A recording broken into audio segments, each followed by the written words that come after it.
você já acompanhou aquele case de sucesso? Ou gostou daquele job? Qual o seu deadline? Essas últimas frases são muito conhecidas, principalmente por nós jornalistas. Palavras tão comuns no nosso dia a dia, né? Mas olha, não são do nosso dicionário. Além das palavras de outras línguas, muita coisa da nossa cultura vem de fora.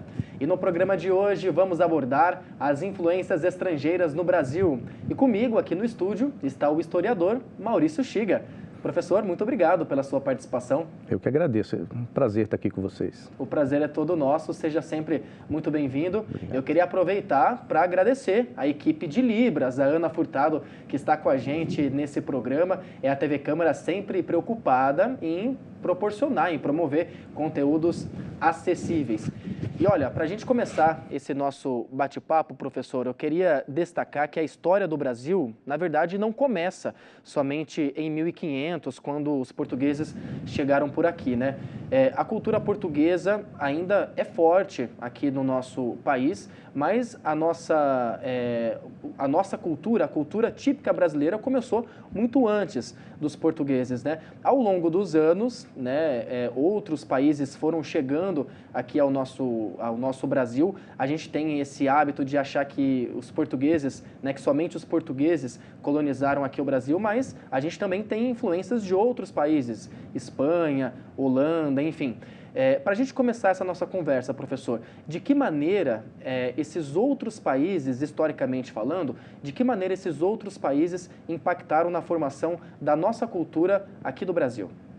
Bom, como historiador, eu sempre volto bem lá atrás mesmo, mas como você já colocou a questão, a cultura brasileira ela não começa com a chegada dos portugueses.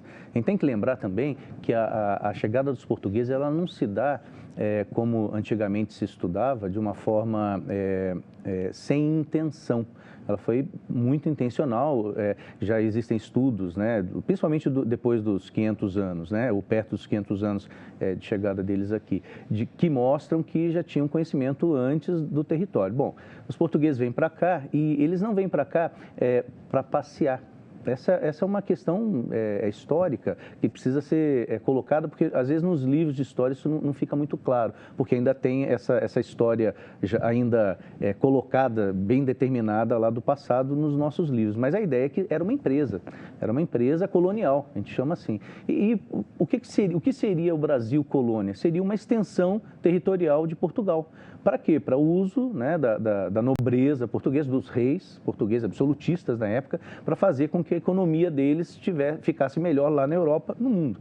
Então, eles têm essa condição de atravessar o oceano, Espanha também, então eles fizeram essas empresas coloniais. Feito isso, pensando assim, a gente tem que entender que existiu, então, uma dominação, não tão marcada na história quanto a dominação espanhola, hispânica, na América Central e América do Sul, né, com os povos originários deles, porque ali tem registro de várias guerras, porque os povos estavam organizados em reinos, impérios. Aqui no Brasil, isso não aconteceu. Os povos originários, que são os detentores da cultura brasileira originária, se a gente quiser pensar assim, todos os outros são imigrantes. A gente poderia imaginar dessa forma. Eu não estou discutindo que tem que ser assim, mas poderia imaginar dessa forma, né, uma corrente de pensamento. Então, fora os indígenas brasileiros, o português, quando chega, o que ele faz para ter essa dominação territorial? Primeiro, ele traz um documento escrito pela igreja na época, igreja católica e os reis de Portugal, mostrando que aquele rei era o senhor soberano, dono dessa terra.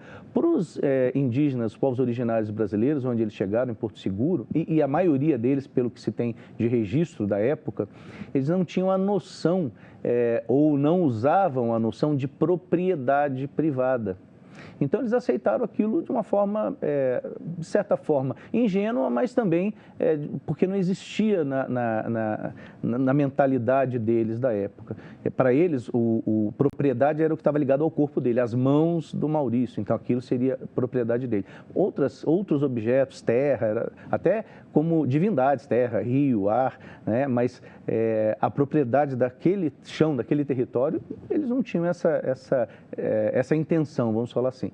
Então Portugal chega aqui e os portugueses fazem o quê? Eles impõem essa cultura. Então não foi com tanta guerra, como a gente pode falar, registradas como a Espanha dentro da América Central e América do Sul, mas teve essa aculturação com imposição. Para quê? Para poder dominar o território e usar de forma comercial, mercantil. Muito legal, professor, a gente trazer esse histórico de como esses imigrantes, né, impactaram a cultura brasileira. E eu já aproveito também para chamar, para apresentar o nosso outro convidado que está com a gente pelo Skype, o professor José Leite, que é especialista em Direito Internacional. Professor, muito obrigado pela sua participação. O prazer é meu. Grande prazer estar aqui com vocês e poder contribuir com esse nosso diálogo. Seja sempre muito bem-vindo à TV Câmara. E aproveitando, professor, esse papo que a gente teve aqui no estúdio, né, a gente falou sobre essa questão da imigração, que foi muito importante para o desenvolvimento do nosso país, né? No início do século XX, por exemplo, os Estados Unidos começaram um processo ali de expansão global. Os interesses econômicos influenciaram na aproximação do Brasil com os Estados Unidos. E eu queria perguntar para o senhor de que maneira essa expansão global dos Estados Unidos, principalmente, impactou a nossa formação cultural aqui também.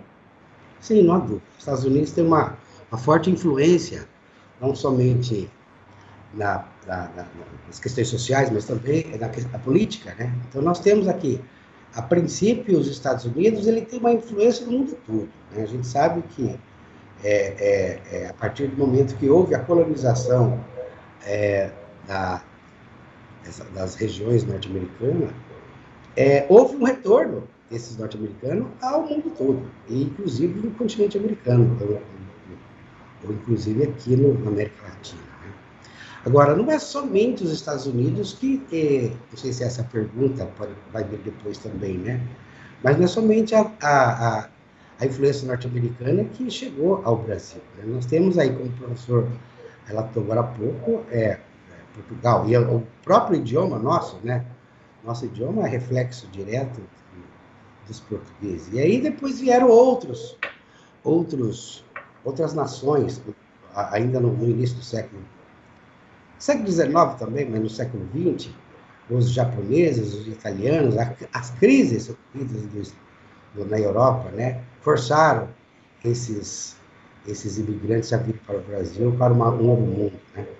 Então, aqui, geralmente, na parte do sul brasileiro, nós temos aí uma forte influência dos europeus, os alemães, os italianos, os holandeses lá no norte, né, no nordeste, mas os japoneses também estiveram no sul. Então, não é somente os Estados Unidos, para deixar bem, a gente percebe que a cultura mesmo brasileira é uma mistura mais europeia que norte-americana propriamente. Mas eu acredito que ao longo da conversa, do nosso diálogo, surgirão outras perguntas, outros questionamentos sobre os europeus propriamente, a influência dos europeus no Brasil, né?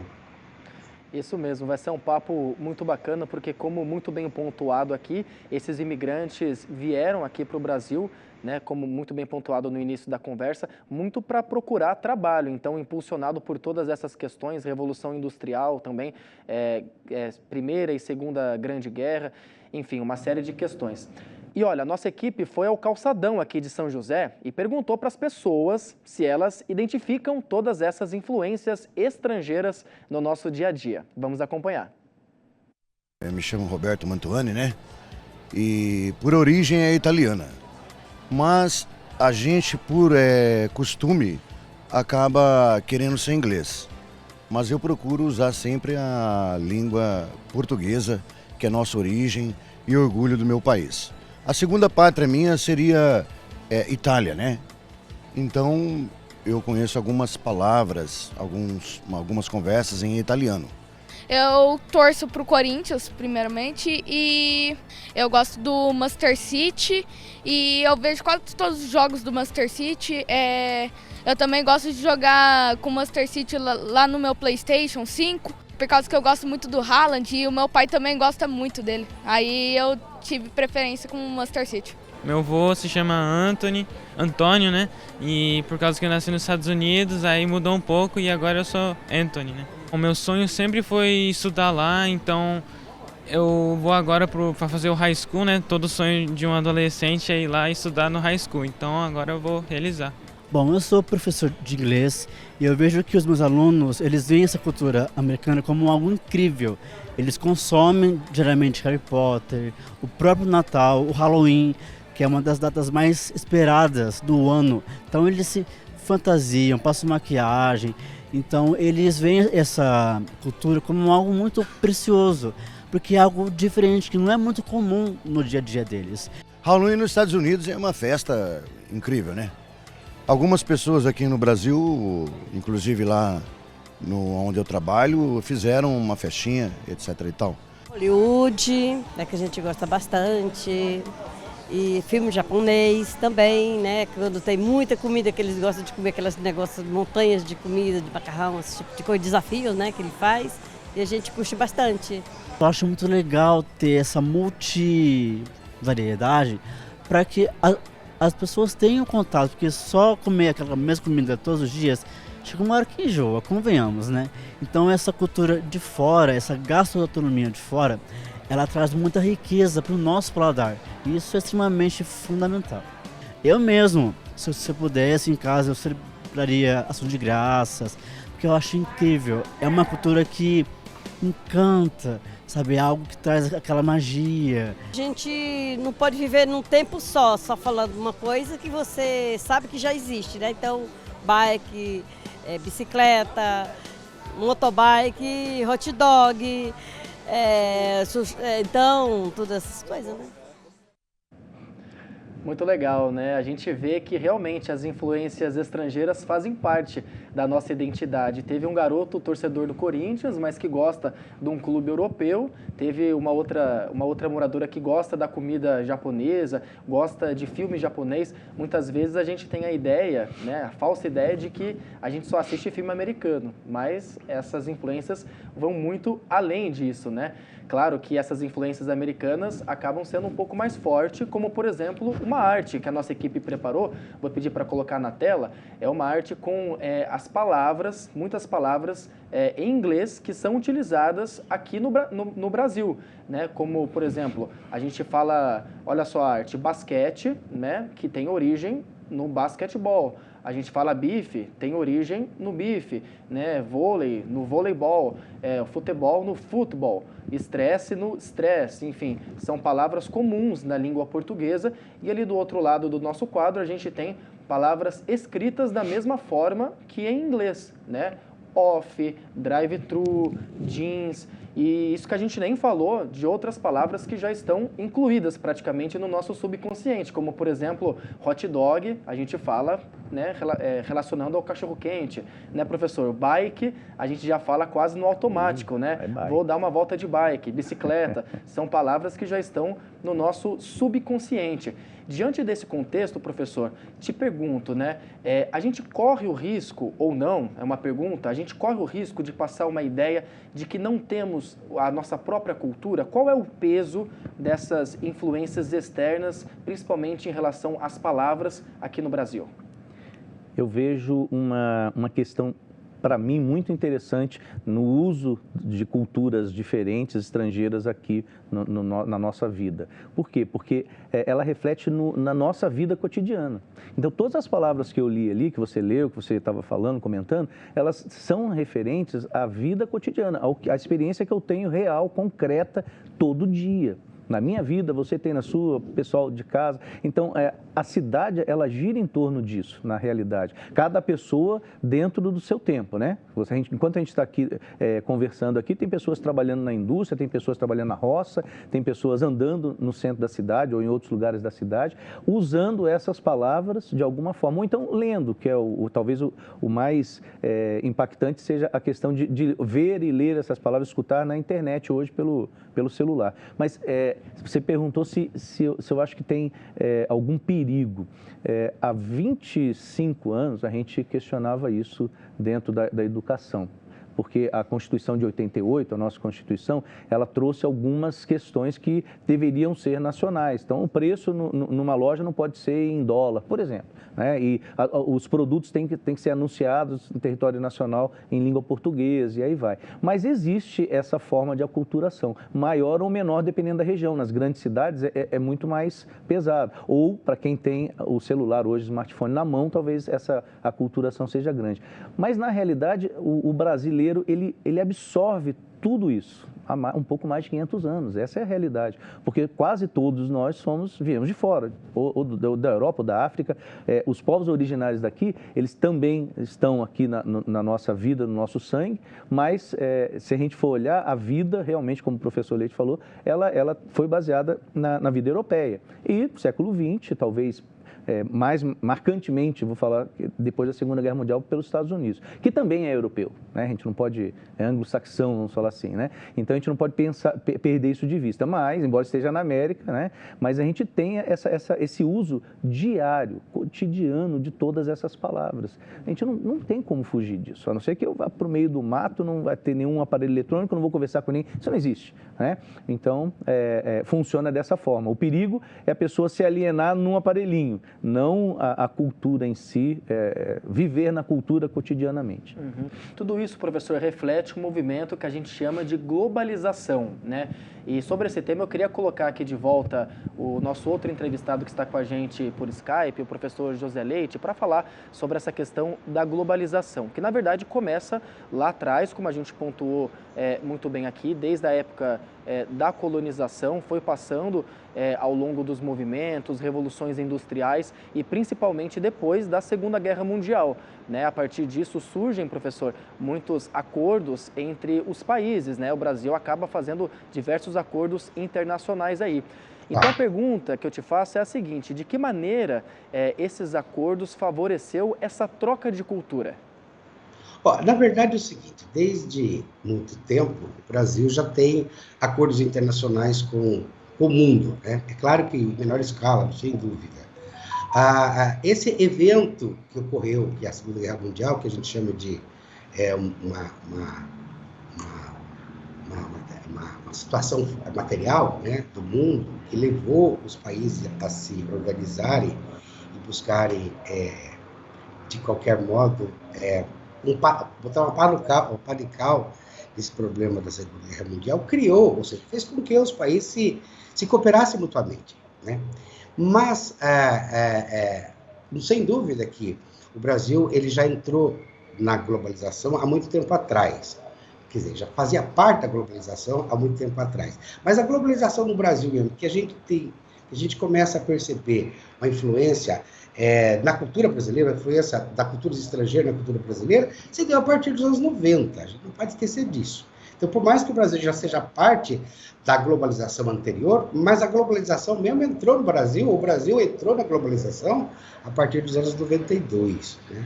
E foi a partir daí que nós conseguimos, logo em seguida, 94, 95, aparece a internet, aparecem os desejos dos consumidores brasileiros em adquirir produtos importados. Foi a partir daí que houve uma conectividade maior em que essa interligação, ou a própria internet, fez com que houvesse uma disseminação da cultura estrangeira na cultura brasileira. Então, a gente observa que nos últimos, vamos pensar assim, nos últimos 30 anos, né, que é muito recente ainda, mas a grande influência dos estrangeiros, da cultura brasileira, se deu a partir dos anos 90 mesmo, com aquela curiosidade do brasileiro em adquirir produtos. E também, essa conectividade hoje, que é tão comum, tão simples, tão fácil, né? Então não há mais a necessidade de que haja um cercamento territorial entre as pessoas. Elas mesmas se comunicam naturalmente, diariamente, pela internet ou por telefone. Tanto que a gente observa que o mundo entrou no Brasil. O Brasil também foi ao mundo e entrou na globalização, evidentemente, a partir dos anos 92. Né? Então, quando você perguntou se existe alguma risco, vamos dizer assim, de que por essa influência estrangeira na cultura brasileira, que o brasileiro perderia sua identidade, eu acredito que não. Só enriquece, na verdade, enriquece a cultura brasileira com a influência da cultura estrangeira. Né? Por exemplo, a culinária, que a gente vai observar mais adiante, tudo que nós temos hoje veio de lá, veio dos países centrais, que a gente pode dizer, tanto dos Estados Unidos como da Europa. Se bem que, quando se fala de culinária, nem tanto dos Estados Unidos e sim da Europa propriamente. Né? E aqui a gente recebeu essas receitas, vamos dizer assim, e foi dada uma pitada brasileira. Né? Então, a gente passou a ter todas as comidas que nós temos hoje, que pode ser que tenha raízes na Europa, mas tem uma pitada muito brasileira, não só na comida, mas na moda, na arquitetura, no idioma. Né? Então, o brasileiro é muito versátil nesse aspecto.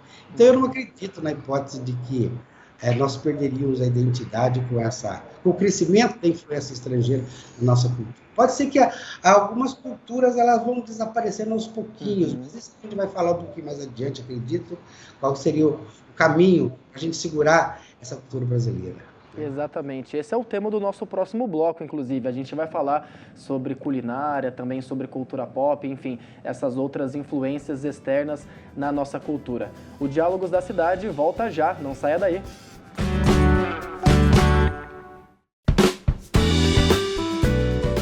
Estamos de volta e hoje falamos sobre as influências estrangeiras na nossa cultura. Para isso, recebemos no estúdio o historiador Maurício Chiga e, de forma remota, o professor José Leite. E olha, nesse segundo bloco, eu queria começar falando sobre a composição étnica brasileira, que basicamente é formada por 3 matrizes, né, professor? É a indígena, a africana e a europeia. Ou seja, a nossa cultura é um reflexo dessa mistura, né, de culturas. Eu acho que esse é um termo que reflete bem, né? A nossa cultura, na verdade, é um reflexo de uma mistura de culturas. Claro que a estadunidense, a americana, é uma das mais influentes. A gente consome muito filme hollywoodiano, a gente escuta muita música pop, muita cultura pop, né, vinda dos Estados Unidos, mas, na verdade, a gente é essa mistura. Por que essa cultura americana, professor, é tão forte aqui no Brasil? Como eu tinha comentado, a partir da Segunda Guerra Mundial, uma professora de história sempre tem que ter um ponto, né? Mas eu acho que fica mais fácil de entender. Os Estados Unidos, ele domina a economia do mundo. Ele participou da guerra, participou do lado dos aliados, que foram os vencedores, mas ele foi o grande beneficiário do final da Segunda Guerra. Por quê? Porque ele começa a indexar no mundo todo o comércio mundial, a mercantilização de produtos no mundo, emprestando dinheiro, mas também estabilizando que tudo tinha que ser em dólares americanos. Então, tem acordos na época que vão até o comecinho da década de 70 para isso. Dessa forma, do final dos anos 40 até o final dos anos 50, existe um incremento na indústria norte-americana, porque eles vendiam muito para países que estavam em reconstrução, os europeus e Japão, por exemplo, na Ásia. Então, emprestavam dinheiro para isso. Então, eles têm essa condição de esparramar o modo de vida deles, o American Way of Life, a ideia do bem-estar social também, eles colocam, né, porque eles cresceram muito, tiveram uma sociedade assim. Então, essa disseminação cultural, ela vem disso. Produtos, por exemplo, que na década de 50 eram produtos como hoje a gente tem de cozinha, por exemplo, o mundo praticamente não tinha. Eles produziram muito e começaram a perceber que para vender mais, aquele produto tinha que terminar um dia. Ele tinha que acabar, ele tinha que estragar. Então, a obsolescência planejada, programada, ela vem nesse sentido, né? Tem até uma ideia de indústrias europeias de lâmpada, por exemplo. As lâmpadas duravam o resto da vida, né? Então, eles começaram a diminuir, para quê? Para poder o consumo um dia, porque a Europa estava se reconstruindo, o Japão também, quando chega no final dos anos 60, eles estão vendendo entre eles. Então, quer dizer, eles voltaram a ser produtores e vendedores no mundo. Mas a cultura americana, aquela forma de vida, né, até a indústria fordista também, ela se esparrama pelo mundo para poder produzir mais produtos para os próprios operários também serem consumidores. E acontece isso, a cultura vai para o mundo todo. Uhum. E nessa mistura de culturas, professor, tem alguma que se sobrepõe aqui no Brasil? Tem. Para mim, o que eu vejo, a gente está no meio acadêmico, em escola, a gente acaba percebendo isso de uma certa forma, né? A cultura africana, nas últimas 2 décadas, ela desponta muito. Por quê? Porque as pessoas estão se identificando, desde a Constituição de 88 para cá, como descendentes, né, afrodescendentes. O IBGE pergunta para as pessoas, matizes de cores, né? Como que você se autodeclara? Branco, preto, pardo ou amarelo, que seria o indígena, né? Mas você percebe isso até nos índices do IBGE, aumenta essa quantidade. Infelizmente, também aumenta a quantidade de pessoas afrodescendentes que estão mais nas periferias, não nos melhores bairros mais caros, menos em faculdade, mais em presídios. Existe isso ainda, mas esse número ainda destoa muito se você for olhar no IBGE. Mas a matriz africana, para mim, ela cresce muito e é interessante. Por quê? Porque se você escutar qualquer tipo de música popular que a gente tenha, desde o samba ao hip hop paulista ou ao funk do Rio de Janeiro, se você fechar o olho, você escuta tambores africanos. Eu, pelo menos, às vezes eu faço esse teste. Não é o meu estilo de música preferido, não tem problema.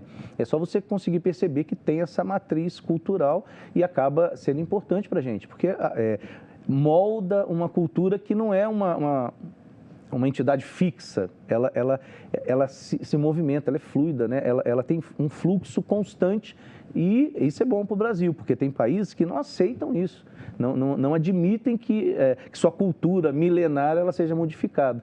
No Brasil, não. No Brasil, você tem essa ampliação cultural. É assim que eu vejo. Muito legal. Eu gosto muito desse termo que o senhor citou, essa ampliação cultural. Muito bacana. Eu queria colocar de volta o professor José Leite aqui com a gente, né, e perguntar, de alguma maneira, essas interferências estrangeiras influenciou a construção da democracia brasileira? O professor Maurício, aqui no estúdio, comentou no começo do nosso programa que antigamente, né, evitava-se utilizar o dólar. Né? Então, diante dessas influências estrangeiras, de que maneira tudo isso influenciou a nossa Constituição, o posicionamento internacional do Brasil ao longo do tempo e também o posicionamento internacional do Brasil atualmente, professor? Muito bem.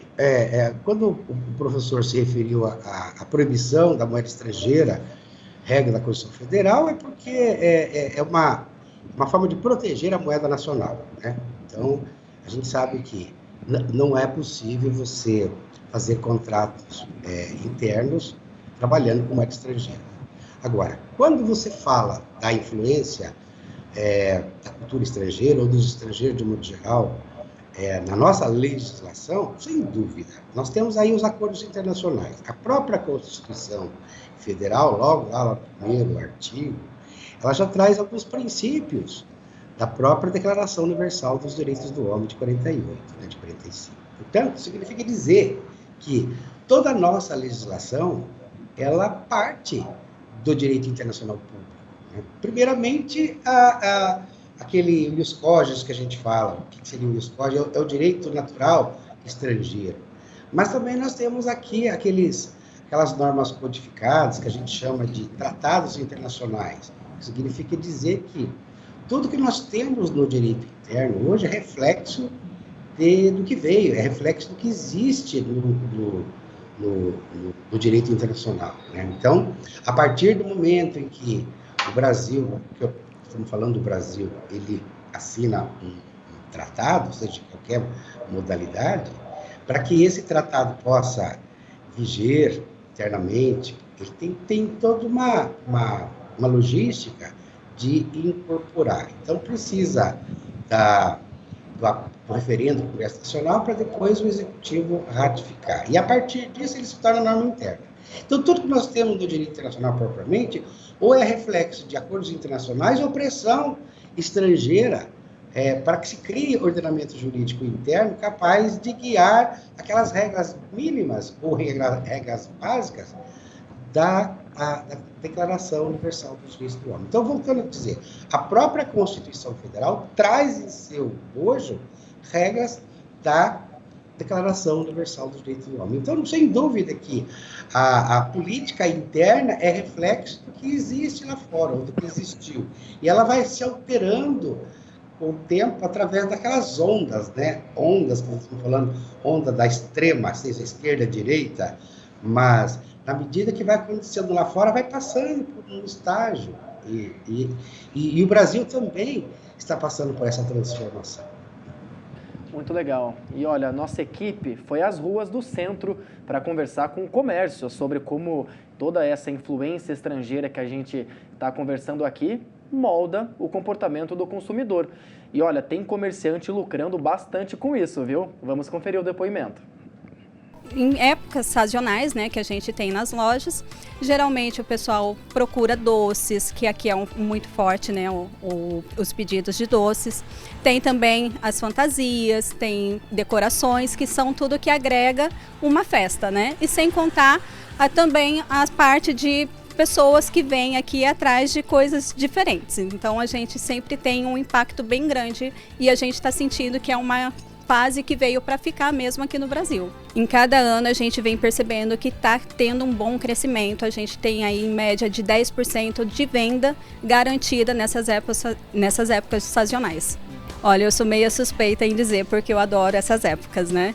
E eu tenho sentido que veio para ficar sim. As pessoas estão se adaptando cada dia mais, estão correndo atrás, as pessoas estão, né, colocando isso como um cotidiano mesmo para a gente aqui. Principalmente que é o centro, né, que a gente tem vínculo com todos os lugares, eu vejo que está crescendo muito, não só restaurantes, bares, mas também confecções também, as pessoas estão trazendo de fora as confecções para deixar aqui, então está ficando um marco mesmo presente aqui no Brasil. Legal a gente ver esse relato de uma comerciante sobre essa influência externa na economia joseense, né? E professor José Leite, o Halloween, por exemplo, como muito bem citado pela comerciante, o Halloween movimenta milhões de reais no comércio e, como ela falou, é mais do que uma tendência, é algo que veio para ficar. A gente vê por aí também o Dia do Cabelo Maluco nas escolas, né, que esse ano esteve muito em alta aí nas redes sociais. A gente tem itens natalinos com influências do inverno. A gente não tem inverno aqui no Brasil, mas os itens natalinos sempre fazem essa referência à neve. Black Friday, que é o próprio nome, já tem aí a sua influência americana, né? Black Friday, um termo em inglês. A gente utiliza marcas como Nike, Adidas, Apple, enfim. A gente vê que toda essa influência estrangeira molda a economia brasileira, né, professor? E a pergunta é justamente essa. Qual é o tamanho desse impacto econômico para o nosso país e, claro, para a nossa cidade também? Sem dúvida, é um impacto muito grande, né? Então, se a gente observar que todo o comércio, toda a economia do Brasil, né, ou de um país, estou falando do Brasil, ele se molda de acordo com os negócios que esse país faz com o estrangeiro. Na verdade, quando a gente observa que o brasileiro está consumindo, inclusive, os ditos populares norte-americanos ou ditos populares de outras regiões, da Europa, por exemplo, é reflexo de acordos internacionais que o Brasil tem com essas regiões. Então, uma dúvida é que, claro que a gente não vai questionar ou discutir a preocupação que o Brasil tem com esses acordos internacionais, mas nós estamos falando apenas de que, sem dúvida, a economia gira, né? Ela gira em função dessa mistura de culturas, né? O caso que você falou do Halloween. Verdade que esse é um ponto também que a gente percebe que houve uma supressão da cultura brasileira, que no passado, nos anos 60, anos 70, falava-se mais do Saci Pererê como uma cultura brasileira, né? E hoje trabalha-se mais com o Halloween e compra-se produtos do Halloween e a gente não vê na cultura interna, que foi esquecida, eu acho que até mesmo dos bancos das escolas, o Saci Pererê, né? Então, sem dúvida que a economia ela gira em torno dessas questões estrangeiras. Legal. E, professor Maurício, a gente fala sobre essa questão econômica, essa questão da globalização, mas a gente precisa destacar que a globalização ela acontece muito antes da internet, como muito bem pontuado aqui nesse nosso bate-papo. Claro que a internet facilitou essa troca de informações, mas esse processo de globalização vem muito antes. E hoje a gente tem fácil acesso a essas marcas, muitas vezes a histórias estrangeiras, só que a gente também tem as nossas próprias histórias. O folclore, como muito bem pontuado pelo professor José Leite, a gente tem o nosso folclore brasileiro e muitas vezes o brasileiro prefere consumir mitologia nórdica, mitologia grega, enfim, a gente às vezes tem essa falsa ideia de que tudo que vem de fora é melhor. Por que isso acontece? Por que a gente, às vezes, valoriza mais a cultura estrangeira do que a nossa própria cultura? Porque o marketing é muito grande. A gente sabe que a propaganda, né, a palavra marketing é inglesa, né? Mas a propaganda é muito grande. Se você for olhar a questão de Hollywood, né, nos anos 40 para frente, não influenciou só o Brasil. Mas a América toda, América do Norte, América Central, América do Sul, influenciou a Europa toda, influenciou o mundo todo. Então, hoje tem programas na televisão, japoneses, coreanos, chineses, que se você for olhar, tem os mesmos moldes, com a característica cultural, né, específica daquele país asiático, por exemplo, daqueles países. Mas essa influência da globalização, realmente, ela vem de antes, mas ela vem porque se tem uma tendência, a gente, olhando pela história, de que quando está no final, num período de Guerra Fria, entre os Estados Unidos capitalista e a ex-União Soviética, hoje a Rússia, né, comunista, depois da Segunda Guerra Mundial, depois de 47 principalmente, quando chega no final dos anos 80, a União Soviética ela dá sinais de que ela não vai mais seguir essa orientação socialista-comunista e ela vai se abrir. Então, vem lá dois planos, a perestroika e a glasnost, e eles fazem isso mesmo, e se dissolvem. Então, em 89, inclusive, o marco foi que caiu o Muro de Berlim, que dividia a cidade, né, capital da Alemanha, em Alemanha Oriental e Ocidental. Então, esse muro cai, elas se unificam de novo, e o que acontece no mundo? O mundo todo espera, o mundo capitalista todo espera, que as indústrias norte-americanas, por exemplo, ou europeias ou japonesas, pudessem entrar, né, nessas áreas que estavam fechadas para o capitalismo. Essa é a ideia inicial do termo globalização para os anos 90. E o Brasil sofre isso, porque ele também, de certa forma, ele tinha um mercado fechado dentro do período militar, né, até 84, 85. Então vem, não sei se vocês vão lembrar de forma histórica, o Collor, e ele no final dos anos 80, começo de 90, e ele mostra que não, a gente tem que ter carro importado no Brasil. Por que a alíquota de importação é tão cara, né? E ele faz isso. Na realidade, ele fala que os carros que são montados no Brasil são carroças. Na época, ele falou alguma coisa assim. Não eram carros brasileiros, eram carros europeus, norte-americanos, japoneses, mas ele falou que o que era feito aqui tinha que ter carro importado, para quem tivesse condição de comprar, né? Lógico, um Porsche, uma Ferrari, alguma coisa assim. Mas essa ideia da globalização, ela está ali, nesse momento, e não é a primeira globalização. Talvez a entrada dos portugueses, espanhóis na América, talvez tenha sido a primeira globalização, né? Se a gente pensar em termos de difusão cultural, imposição de economias, tomada de território, é uma forma. Isso não quer dizer que a globalização hoje também não seja tão cruel. Tem pessoas que realmente são segregadas porque existe essa globalização perversa, como estudou o professor Milton Santos, que é o nosso Prêmio Nobel de Geografia. O Brasil tem um Prêmio Nobel, né, se for pensar, né? Então, ele mostrou isso, que tem perversidade também, né? O sistema, ele também trai essa ideia de que todo mundo vai ser feliz e pode ir trabalhar em qualquer lugar do mundo. Não é para todo mundo. Legal. O Diálogos da Cidade volta já e no próximo bloco a gente continua falando sobre essas influências estrangeiras na nossa cultura, inclusive na educação, viu? Não saia daí.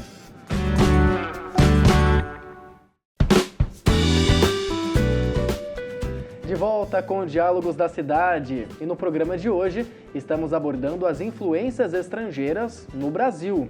Para embasar essa conversa, a gente recebe o historiador Maurício Chiga aqui no estúdio e de forma remota o professor doutor em Direito Internacional José Leite. E, professor, a gente estava falando no último bloco sobre esse estrangeirismo, né? Essas outras influências que vão moldando de acordo com a época. Né? Aqui no estúdio, aqui por Skype, a gente falou sobre esse contexto histórico, trouxe as revoluções, o impacto da Primeira e da Segunda Guerra Mundial. E a grande questão que fica é que essas influências, elas vão se moldando ao longo do tempo e elas têm forte relação com a nossa identidade, né, professor Maurício?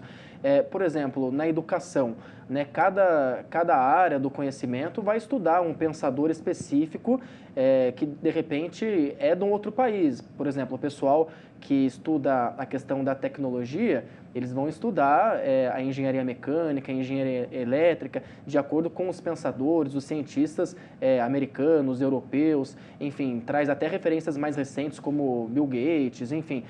A gente já está acostumado a estudar esses estrangeiros até mesmo na nossa educação. A gente estuda línguas, a gente tem o ensino do inglês, do espanhol em algumas instituições na própria grade curricular.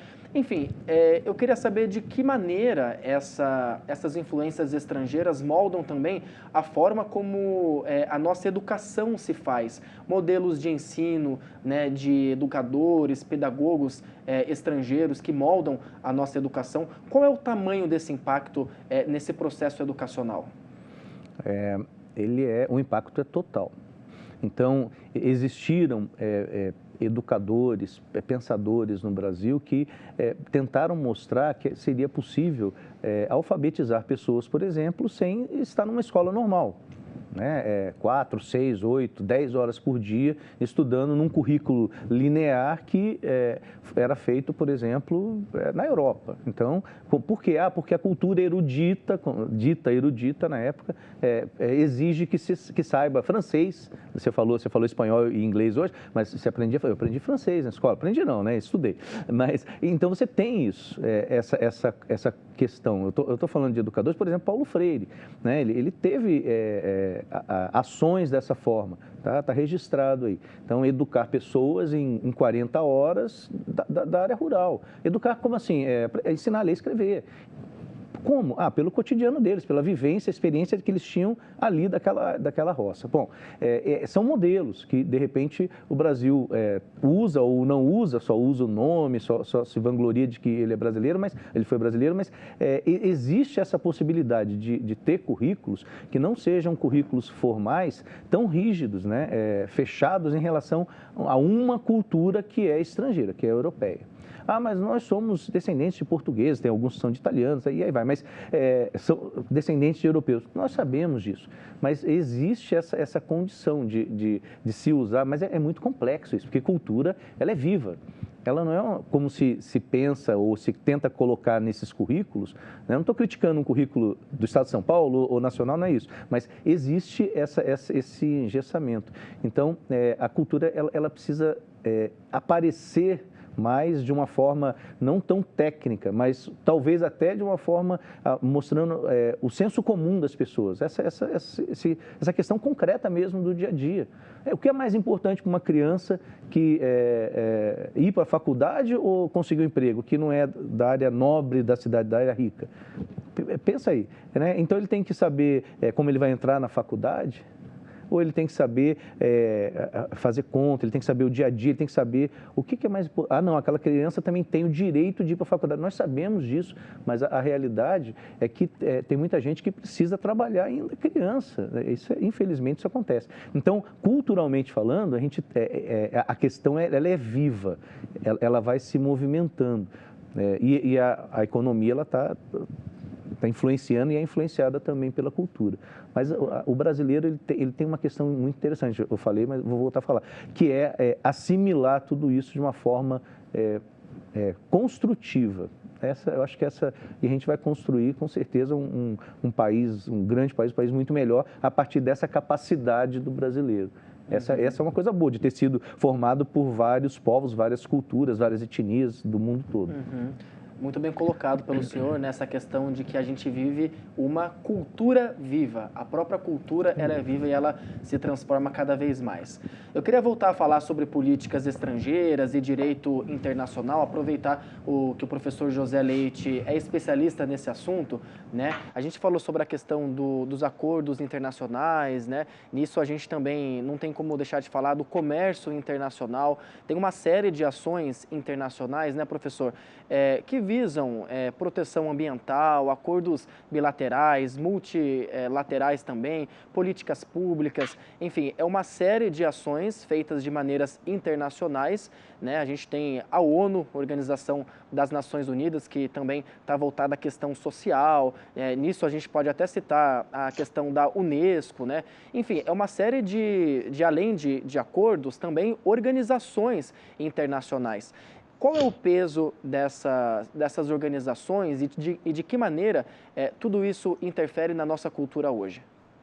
Olha, tudo está interligado, né? Na verdade, tudo mesmo. Quando a gente fala de relações internacionais, os Estados necessitam se aproximar, seja para discutir política, seja para discutir economia, seja para discutir comércio exterior, seja para discutir educação, que nós estamos falando agora há pouco, que também é objeto de acordos internacionais. Nós estamos falando o seguinte, que para tudo é necessário foros mundiais, é necessária discussão em foros mundiais. Nós temos vários foros mundiais, dependendo do tema, em Nova York, ou em Haia, ou em Viena, né?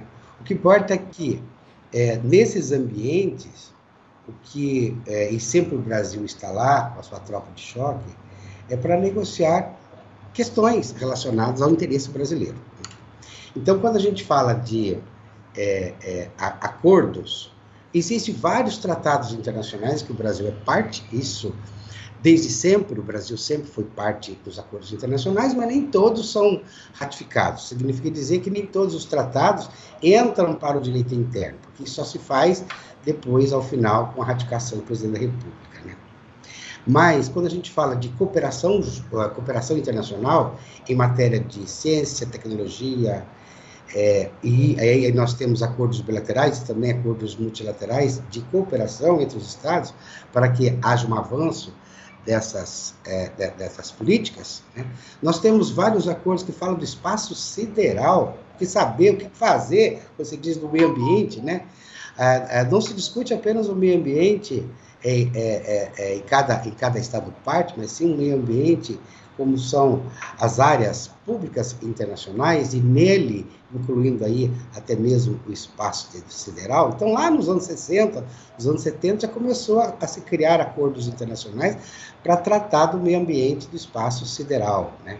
E nós temos uma lei recentíssima, agora de julho de 2024, eminentemente brasileira, porque ela não é resultado de tratados, apenas de uma recomendação das Nações Unidas para que os Estados partem desses tratados do espaço sideral, criem mecanismo para responsabilizar e se responsabilizar as empresas privadas que lançam satélites no espaço. A gente sabe que esses satélites eles têm vida curta, ou que não tem a vida longa, uma vida curta ou médio prazo, mas ele é difícil de trazê-lo de volta. E na medida em que isso fica girando, ou seja, é lixo sideral que a gente fala, né? Mas, voltando, deixando o espaço sideral e falando aqui de acordos internacionais sobre direito ambiental. É uma dificuldade muito grande, esses foros mundiais, chegar a um acordo em termos de meio ambiente, porque os estados mais poluidores mesmo, a gente chama dos países centrais, não querem um acordo, não querem uma responsabilização de que esses estados que causem prejuízo ao meio ambiente, né? Então, há uma dificuldade muito grande, e isso é somente os países periféricos, os mais pobres, ou vamos dizer, os mais vulneráveis, que de repente se sujeitam às cláusulas desses acordos internacionais e se sujeitam também a um certo período de tempo para cumprir com regras ambientais.